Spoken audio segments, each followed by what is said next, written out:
All right, y'all. What's going on? It's Combo Breaker 99 back with another video. All right, y'all, back with some more flyweight news. I'm sure most of you already heard about this. Shoot, I already mentioned it in the other video, right? But it looks like Natalia Silva will be getting her top five against none other than Jessica Andrade, who is currently ranked number five. And this fight's going down on September 7th on the UFC Fight Night card.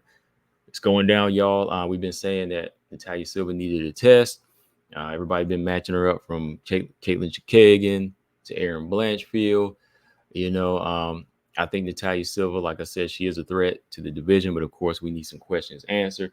And I think Jessica Andrade is going to bring that. I think she's going to bring that fight that's going to have some questions answered here. Of course, not really style wise like somebody like Aaron Blanchfield or Caitlin Chikagan, but with Jessica Andrade being a former champ and, fighting the best fighters all around from 135, 125 to 115, Jessica Andrade is a proven dog. Everybody crowns her as like the WMMA BMF, the BMF of WMMA. So, Jessica Andrade is definitely going to be bringing something to the table with for Natalia Silva. Natalia Silva, she's currently 5-0 in the UFC. Overall, she's on a 11 fight win streak. If you count her fights outside the UFC, she went on a 6 fight win streak before she got signed, and now tacked on another 5 wins, and looked dominant and looked solid in all these fights. Her last loss was against Marina Rodriguez back in 2017, and since then, she's looked like a different fighter. I mean, you can watch that fight with her Marina Rodriguez on YouTube, and you'll look at it and say, wow, she looked like a different fighter. She looks like a totally different fighter. I mean, now, she looks faster, stronger. She's been crafting a style that really works for her physique and just her athleticism. Really good taekwondo kicks, decent hands, good speed. Like I said, she's a fast fighter and solid takedown defense. At times she can surprise some of these bigger fighters with takedowns. She'll jump in, take you down, and get in some top control time too. So her physical strength, I think that's the one thing that's a little underrated about her.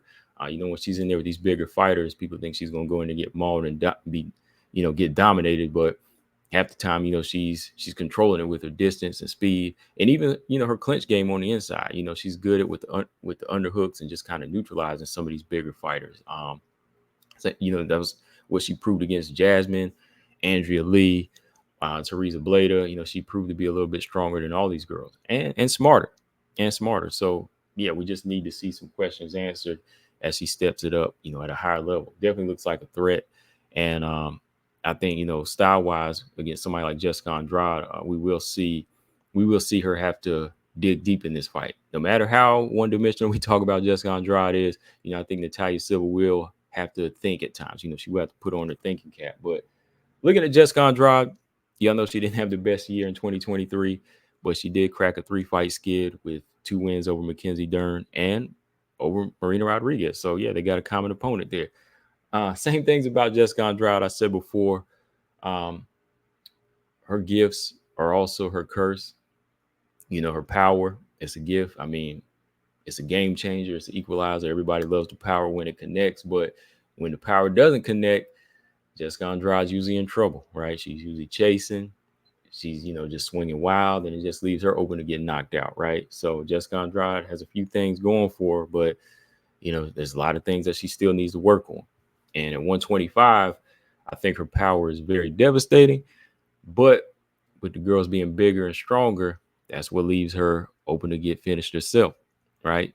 So I really thought Jessica Andrade was going to stick around 115. I thought she was going to wait around for a title shot there, or maybe even give Angela Hill a rematch. Even though the pickings are kind of slim, with Verna and Amanda Lemos fighting, I know just about everything for Jessica Andrade would be a rematch. So I thought she was just going to wait it out, but at one point or another, they were going to have to line her up with somebody at flyweight. They're going to have to line her up because when I look at her resume, I said, oh man, like she hasn't fought at 125 since February 2023. So yeah, eventually you have to fight. You have to defend that 125 spot or give it up, right? February 2023, she fought Aaron Blanchfield. Yeah, she fought Aaron Blanchfield. So yeah, that was over a year ago. So yeah, it's about time she makes her return. I still got to question how she is top 5 at 125 without fighting for over a year. I know she's the BMF and all, but shoot, I mean, you still got to defend that spot, right? So yeah, I'm glad that she is back. I did want to see her fight. I ain't gonna lie, I wanted to see Andrade fight Rose Namajunas. I did want to see that. trilogy get closed out. Since Macy Barber pulled out of the Rose fight, I thought it made sense to line Jessica Andrade with her, and maybe let Natalia Silva fight somebody like Erin Blanchfield. But my thoughts on this fight overall, I think it should be good. I can't complain. It should be explosive. Like I said, Natalia Silva, I think, she's an explosive fighter. The athleticism, she's quick, exciting.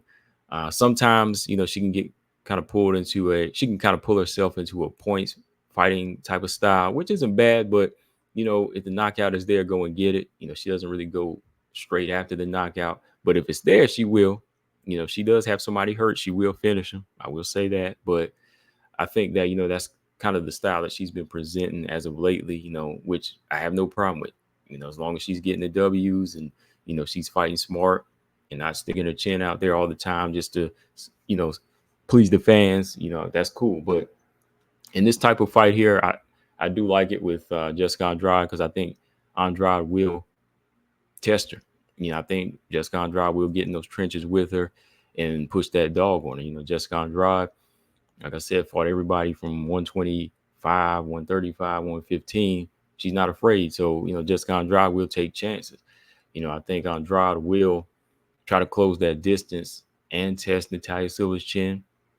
If Natalia Silva can't land a clean head kick and she gets on the inside, Andrade gets her hands on her, she could put the squeeze on her, or she could put those hooks to the body or the right hand on her. So I really want to see Natalia Silva's reaction to some of these punches, and the strength. Is she going to be somebody that's just running on the back foot, or is she going to stand her ground and maybe slip a few shots and land good counters?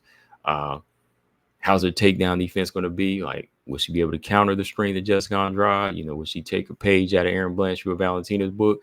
Just a lot of questions we need answered. Like, is she as strong as we think she is? I know she's proved it against some of the bigger flyweights, but I really want to see how she reacts to getting hit by an Andrade punch. Hopefully she doesn't go in there and be stupid and just take the punch and go punch for punch, which I don't think she will, but I know everybody wants to see that, how she's going to react. Like, will she be able to pick Andrade apart?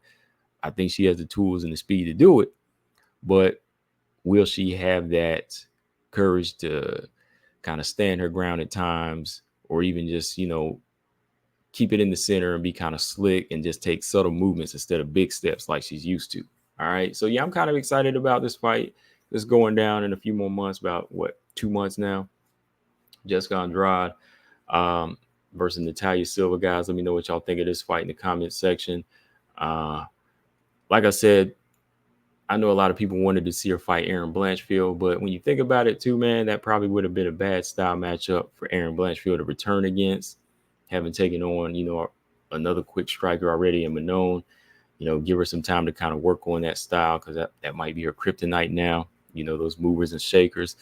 So somebody like Natalia Silva for Jessica Andrade, it's a been there, done that kind of thing now. For Jessica Andrade, we can say those are style nightmares for her, but nah, like, she's seen it, been through it before, and she's got that equalizer. So we'll see if she's able to do it in this fight. All right. If not, Natalia Silva goes in there and dominates. That'll put her in that 6-0 bracket like Erin was in, and with Macy Barber now, and Manon's already gone up to 7-0. So yeah, flyweight, man, you can't make a bad fight right now. You can't make a bad fight on any level. And I think this is another good one for Natalia Silva and Andrade. But guys, let me know what y'all think in the comment section. Will Jessica Andrade's power be a problem for Natalia Silva? Will she be able to handle the dog? Combo Breaker 99. I'm out. Subscribe. Peace.